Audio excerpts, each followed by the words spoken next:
Commander Sarah Mitchell spotted the young soldier a second before he dropped his tray. She was sitting in the far corner of the mess hall at Forward Operating Base Iron Shield in the Arizona desert, where a joint exercise was being conducted. A tattered volume on signal theory lay in one hand, the other resting on the table, but her attention wasn't focused on the lines. She was peering over the text, tracking the movements of the room. A young man of about 19, wearing a Parker badge, was carrying an overflowing tray, squeezing between the tables. His boot caught the leg of a chair, and the tray tumbled sideways. Sarah was already standing. She caught the edge just in the split second before the weight of it sank. The juice in the glasses merely wobbled, but the pasta remained in place. Parker flushed to the roots of his hair. "Thank you, ma'am. I'm sorry. Damn, thank you." "It's okay," Sarah replied calmly. "Next time, watch where you're going." He nodded quickly and ran off, trying not to look back. A couple of people at nearby tables exchanged glances. Someone smiled. Sarah returned to her seat, to her cooling tea and open book. The dining room was bustling with predictable life. Laughter, complaints about the heat and sand, the clatter of dishes. In this hubbub, she sensed a temporary truce, a place where the hierarchy of war receded in favor of the simple task of eating. Her uniform was almost inconspicuous. A dark blue tunic, the insignia of a Navy commander, and her last name. No medals, no colorful chevrons. Her petite figure was drowned in a sea of broad shoulders. She ate measuredly, her gaze gliding around the room, not seeking company, but assessing the routes, clusters of people, gestures of fatigue or ostentatious bravado. Bravado entered the hall in a conspicuous front. 4 Marine scouts stomped loudly down the aisle, tanned, noisy, with knives on their vests and stripes like medals. They moved in a tight group, and this section of the space instantly became theirs. Staff Sergeant Braxton, with his heavy jaw and the look of a man accustomed to command, spotted Sarah in her corner. The table where she sat provided a convenient vantage point for the entrance. For them, it was their table. Braxton stopped. The other 3 formed a semicircle, blocking her exit. "Hey," he barked. "You're in our place." Sarah finished her chicken and looked up.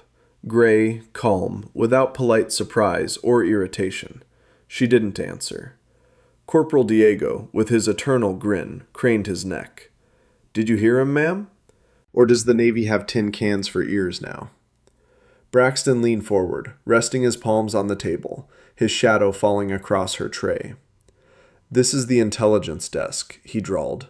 3 rotations in a row. "We'd be grateful if you could find another position, Commander." The way he said the word commander made it sound like an insult in itself.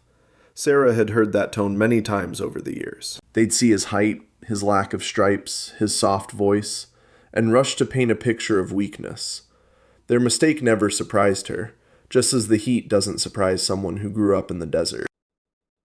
"Look, we're not asking," Braxton lowered his voice. "We're saying, move."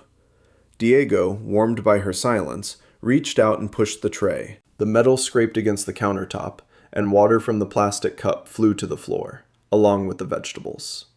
The clatter stopped any nearby conversations. A dense, motionless silence fell around them. "Get out," Braxton said, no longer playing. "That's an order." Sarah's gaze slid over his face, Diego's, and the other 2. Their arms, their legs, the angles of their stances, the distances. She noted the tension in their shoulders, the way Diego shifted his weight onto his toes, the movement of his right hand on the nearest holster. The red, blinking light of the camera in the corner, facing southeast, with a field of view of about 45 degrees, became a single point. 15 seconds since the first "hey." She stood slowly. The Marines leaned forward slightly, expecting an explosion, a scream, a blow, a threat to call the MPs. She could give them all that. Instead, she leaned over, picked up the glass, swept half the spilled vegetables with a napkin, and returned them to the tray. She looked briefly at the wet spot on the floor, then at Braxton. Her face remained serene. A short, barely noticeable nod is not agreement, not submission, but a confirmation. The event has occurred. She turned and, without saying a word, walked toward the disposal window, holding the lopsided tray straight. A low, relieved chuckle echoed behind him. Satisfied, Braxton swung his chair around and sat with his back to the table, as if on a throne. For him, and for those watching, it was all over. The naval officer had shown weakness, and they had established order. For Sarah, the incident only entered the journal. In the cabin, where everything had its place, she sat down at the desk and opened the secure file. Line after line she entered. Date, time, participants, quotes, camera location. The format was familiar, almost like breathing. Finally, no further action required at this time. She closed the file with the same internal state she would have had when closing a fuel consumption report. The screen showed no resentment or bruised ego, only a deviation from the norm. And deviations are either corrected or ignored, but always recorded first. Having written the entry, she stood up and opened the chest. Inside, on foam pads, lay the components of her actual work: a disassembled .338 Lapua rifle, a compact satellite terminal, a rebreather. She removed the barrel and bolt and laid them out on the rug on the floor. The hand movements were precise and calm. The cleaning rod ran along the barrel, depositing a thin film of oil and wiping off any excess with a clean rag. The metal responded with its usual resistance. There was not an ounce of pretense in these actions, only reflexes honed over hundreds of operations. Disassemble, clean, reassemble, check. The smell of oil and solvent replaced the cafeteria smell. My brain began to spin into its familiar, quiet spiral. In ballistics, unlike human games, everything is fair. Wind, temperature, angle. You either take it into account or you're punished. The bullet doesn't care how many stripes you have, how many people have already agreed with you. It will fly where you intended, or it will miss. Memory brought back another image of silence. 60 meters underwater, a heavy, viscous darkness, the sole hiss of the rebreather behind me. Down there, in the depths, there was no room for shouting or bravado, only calculation and discipline, only respect for the constant pressure of the water, which forgives neither mistakes nor overconfidence. Sarah spent years in such conditions as a Navy SEAL. Infiltrations, inferences, operations that didn't make the headlines. But even there, her greatest weapon wasn't her lungs or her muscles, but her ability to hear a faint but important signal in the chaos, to distinguish a genuine message from the noise. She wasn't just a marksman and a swimmer, but also an architect of new ways to wage war through spectrum and code. Having finished with the rifle, she snapped the case shut and tucked it into the foam, as if putting a powered-off tool away in a cabinet. Not for revenge, but for self-calibration. The next evening, she descended into the deep-sea pool. High walls, the smell of chlorine, the dim light of underwater spotlights. The water welcomed her with its familiar, dense coolness. With every meter descended, the sound of the bass above faded, until only the slow rustle of her breathing remained. She hung in the void, where the line between her own body and the water faded. Here, size and gender were irrelevant. Here, only reflexes and self-control worked. The incident in the cafeteria surfaced and then quietly sank. One data point. That's all. 2 days later, the second point stood next to it. Braxton, confident that his version of events had been ingrained in the witnesses' minds, decided to put pen to paper first. He wrote a report in which Commander Mitchell had become an obstacle to combat training by refusing to vacate a priority training area when legally required. The report was written the way it had been done for years: enough official language, a confident tone, and a minimum of truth. Captain Harris, his company commander, signed the paper almost without looking. In his system of coordinates, the words Master Intelligence Sergeant carried more weight than any unfamiliar naval name. The document traveled further up the chain of command and eventually landed on the desk of Lieutenant Commander Price, the base commander's assistant. Price read the text. Then a second time. Too smooth. Too convenient. He entered the name Mitchell into the system. In response, he received a dossier, most of the lines obscured by black rectangles of banknotes. The blank spaces listed Special Operations Command, Communications and Intelligence Systems Integration, Krypton, and strange operation names. Nothing about any misdeeds. He took the tablet to Captain Thorne, the one who had witnessed dozens of interspecies conflicts, and had long since stopped believing that his own were always right. A Marine sergeant accuses a Navy commander of insubordination at the mess table? Thorne asked, leafing through the document. And Harris signed it? Yes, sir. Harris will sign off on the moon being made of sand if his scouts submit it, Thorne grumbled. What do we know about Mitchell? Price summarized everything he could glean from the redacted file. Thorne listened, tapped his fingers on the table, and then gave his orders. Find her. Listen, and without unnecessary noise. Price found her in the server room. The hum of fans, the green and yellow lights of panels, the scrolling lines on screens. She sat staring at the spectral analysis, and didn't even turn around when he called out. You came about Braxton's report, she said without looking up. He involuntarily stumbled. I monitor internal traffic for procedural anomalies, she explained calmly. A complaint from a lower-ranking officer against a senior officer is statistically rare. She forwarded him her report. Brief, dry, with a list of facts, a date, and the precise wording, get out. Unlike Braxton's text, there was not a single assessment, not a single assumption. Why didn't you send this up the chain? Price asked. There was no need for escalation at that point, she replied. The data was recorded. That was enough. Now that Braxton has launched his version, there is more data. Thorne decided to conduct the analysis that all this was leading to, not in an office or at a tribunal, but in conditions that could not be faked, during a full-scale exercise. The Red Side scenario was a nightmare. A massive cyber attack on the base's command and control, disabling everything from the holographic map to the communications channels. The best way to test who's worth what was to drop the rhetoric and give the people a real task. At the pre-training briefing, Thorne calmly announced, Commander Mitchell will be in charge of protecting the Blues' communications, command, and intelligence systems. A barely contained look of bewilderment swept through the room. Harris paled. Braxton, standing against the wall, snorted and glanced sideways at her, clearly enjoying the thought of the Navy's pencil pusher drowning in a cyber attack. The exercise began at 3 a.m.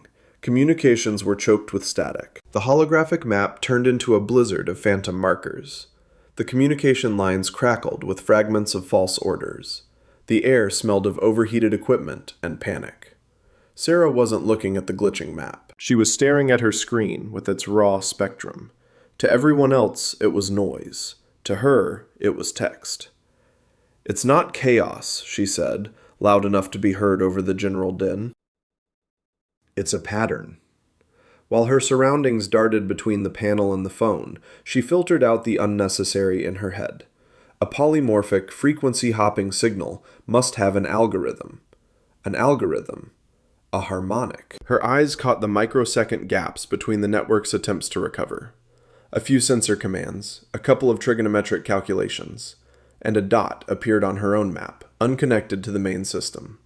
Sector Gamma 7, a rocky ravine 5 kilometers away. Connect via landline, she said to Price. It's the only safe way. A minute later, the connection with Thorne was established. Single point of failure, Sarah said briefly.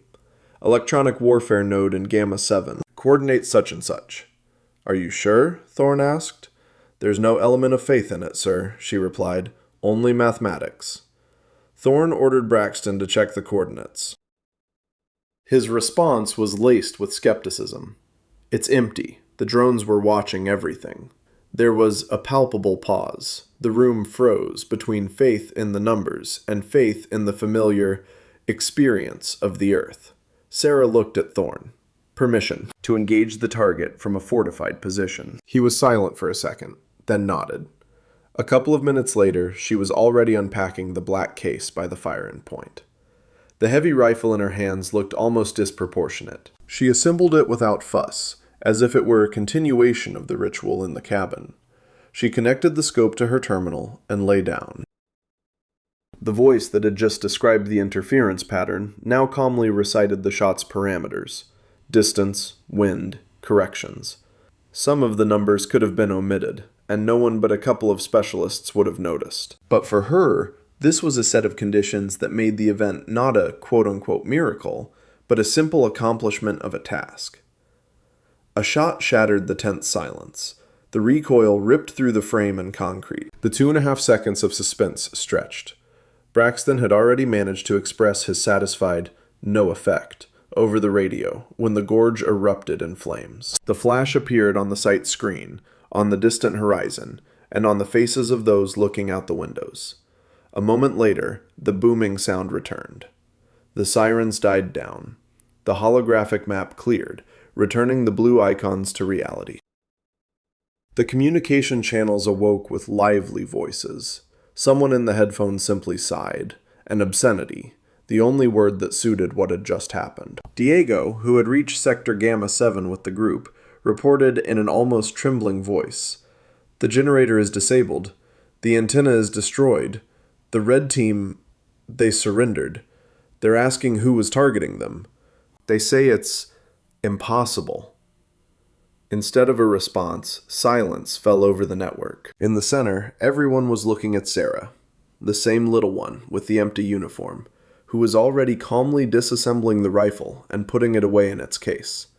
No comment, no "what did I tell you" gesture. The story of the shot spread through the base faster than official protocol. They dubbed it Oracle, and the name stuck. The reconnaissance Marines suddenly stopped loudly discussing their exploits in the mess hall. When meeting Mitchell in the hallway, Minnie looked away, not out of shame, but from a strange sense of dissonance between what they thought of her and what she revealed. Thorne understood that this wasn't enough. If everything that had happened wasn't brought into the official realm, the lesson would quickly be lost. At the hearing, he brought up Braxton's report and Sarah's report. Then, the video from the cafeteria. That same corner, the camera with the flashing light, now replayed everything in detail. How the 4 men blocked the officer's path, how the water fell, how she retreated without raising her voice or responding physically. There was no mention of any lawful demands or insubordination. Thorne, without changing his tone, literally dissected Braxton's report. Where the lies were, where the deliberate substitutions were, where Harris signed the document without checking it. Then, using a couple of graphs and an explanation from Petty Officer Jacobs, he showed what actually happened during the exercise, how, by looking at the chaos, she found the conductor in it. When Mitchell's edited biography appeared on the screen, redacted but with plenty of clear lines, Special Operations, Navy SEAL, Architect of Key Missions, many in the room looked at her honestly for the first time. They looked at someone who, just a couple of days ago, had been sent to clean up for the sake of seat comfort. Thorne didn't overdramatize. He concluded coldly, "They mistook a master for a novice.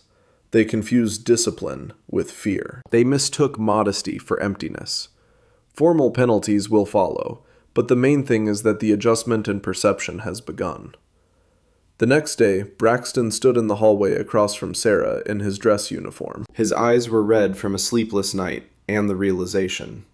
The words of apology were hard to swallow, but he got them out, not trying to assuage his share of guilt. Then he pulled the treasured intelligence patch from his sleeve and handed it to her. She looked at it and shook her head. "Leave it, Sergeant," she said. "This isn't about the trophies." He removed the stripe.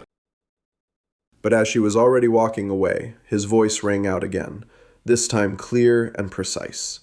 He and his 3 men stood at attention and saluted her, not as required, but as a gesture of recognition. She responded just as clearly and walked away without looking back.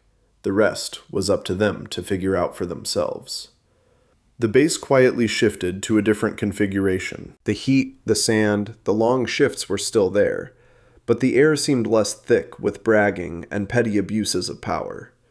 People began to look more closely not at stripes, but at what someone could actually do. That evening, entering the dining room, Sarah noticed the noise hadn't disappeared, but had quieted down a bit. Someone was making way for her, not ostentatiously. Parker, the one with the tray, approached timidly.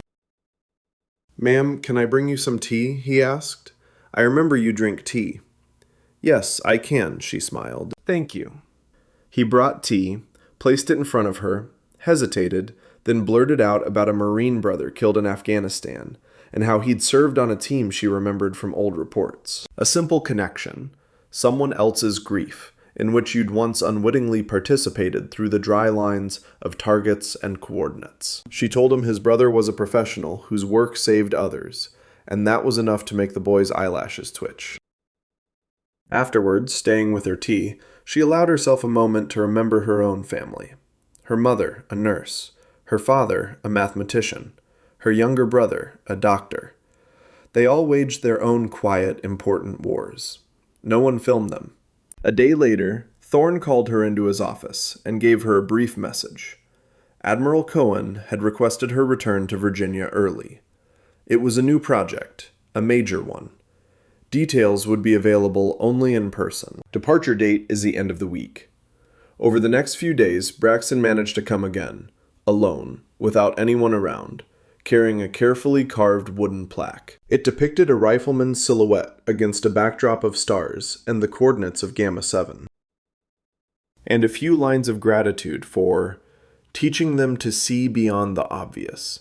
He described his initiative, unconscious bias training in the battalion, his desire for his own failure to become not just a stain on his personal record, but an impetus for change. And then he asked anyway, "Why didn't you," he searched for the word, "put us in our place back then, in the dining room?" Sarah, holding the sign in her hands, answered without any formal formulas, almost calmly. "Over the past 20 years, I've learned. Not every battle has to be won by hand. Some are won by refusing to play by the rules. My goal that day wasn't to break your noses. It was to see how far you'd go if you weren't stopped from the start. I knew the data would come in handy. But the blow, no. It would have turned into another story about a hysterical naval officer." She looked him straight in the eyes. "True power lies in choosing when and how to use it. Between ego and mission, I always choose mission." He nodded, and this, I understand, was not politeness this time. On the day of her departure, a small but impressive group was waiting for her at the truck. Thorne, Price, Jacobs, Parker, and Braxton's entire team. They saluted her, as befits a departing officer, but the gesture was little more than formal. Parker handed her a thermos from the galley, engraved, "To the best officer we ever knew." Sarah offered a discreet thank you, loaded her trunks, and climbed into the cab. As the car carried her to the plane, the base was waking up. The troops, the motorized units, the smoke from the kitchen. Everything was back to normal. With her, only a barely noticeable correction to the vector, what Thorne internally called correction achieved. On the plane, she buckled up against the window, opened her tablet, and downloaded files for a new project. Interception. The integration of all real-time data streams for special operations. Satellites, drones, interceptions, human reconnaissance, open sources. All in one system that doesn't just show, but also predicts. The deadlines are insane. 6 months for a prototype. A year for deployment. Cohen will later tell her bluntly in his office, if it works, she'll be a hero. If not, they'll both be written off. She'll answer just as bluntly, I can handle it. Not because she doesn't understand the scale of the project, but because she's already lived in realities where the cost of failure is measured in lives, not positions. When she left his office in Virginia and leaned against the cold wall of the hallway for a moment, allowing herself one brief breath of exhaustion, everything on the Iron Shield had already been moved into the same folder in her mind where completed operations go. Noted, processed, filed away. New work lay ahead. New noise from which a pattern would need to be discerned. A new system that would need to be configured so that someone like Parker or his brother would return from their mission and not become just another line on a memorial. She straightened up and walked away. True warriors don't announce their accomplishments loudly. They simply keep doing their work. That's what Sarah had always done, and she intended to keep doing it.